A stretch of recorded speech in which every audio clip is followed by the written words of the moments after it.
Bug Country 99.7 and 101.1, today's new country. I am Alex, and it is a Wednesday hump day, and we are thinking pink all this month with Fred F. Collis and Sons. And in studio, I have Penny Ford. How are you doing? Very well, thank you.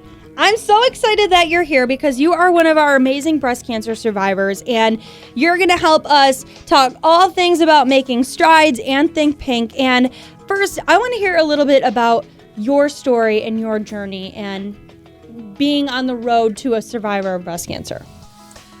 So I was diagnosed in 1995. I had recently had a surgery, and during recoupment, I found in my self-breast exam a very small, didn't feel quite bright. It was only the size of like a popcorn kernel, and it just didn't feel like it belonged there. Mm-hmm. So I went to the doctor, inquired about it, and it's like, well, let's see if we can get some time on it, but not too much, because if this is something, then we need to act on it.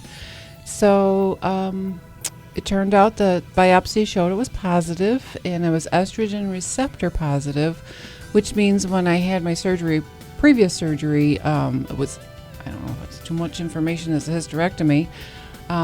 The estrogen receptor positive now means that I've taken away its food. So the tumor couldn't get any bigger. I was able to stop at surgery only. I wasn't needing radiation or chemo.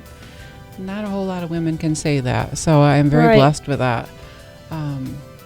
So my husband, my kids, and I, we just have been making strides for the past 26 years, moving forward, being thankful for every single day. 26 years, that's amazing. Yeah. That is amazing. Yep, and I am very thankful, and I try to be optimistic, and I try to help those that are just being diagnosed, that have been sharing with a survivor. It's like a new bond that you have with someone.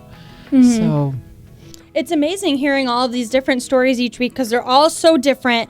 And like I say every week, I feel like I'm in my mid-20s. I obviously am still learning so much about breast cancer and all the different types. So it's really interesting to hear all of the different types of stories and how you women have gotten through it, and how your families have pushed through, and how you've kind of stepped up to help those who are maybe just going through it or just getting through it and starting all of that stuff. So this is Making Strides. It's going down October 24th at MVCC. This is our Think Pink with Fred F. Collis and Sons. And in studio, we have Penny Ford. And you can also help us reach our donation goal for Team Collis with Bug Country at bugcountry.com. I've also agreed to dye a little bit of my hair pink if we reach our goal.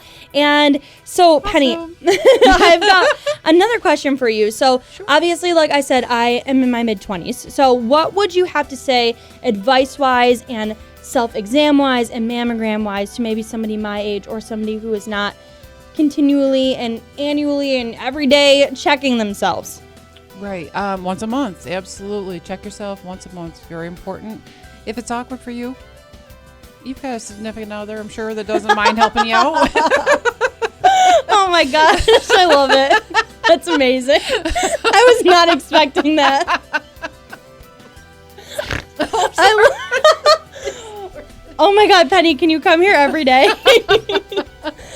So, and every single woman that I've talked to throughout our Think Pink, I think you all have said that you found it through a self-exam. Yes. And I feel like that's a majority of women. So obviously, we want to make sure that we are checking ourselves and getting those mammograms. And this is Penny Ford. Thank you so much for coming in and sharing your story. Thank you for having me. Truly amazing. You are an inspiration to many. And you can check out more about Penny and her story over on all of our social media at Bug Country CNY and at bugcountry.com.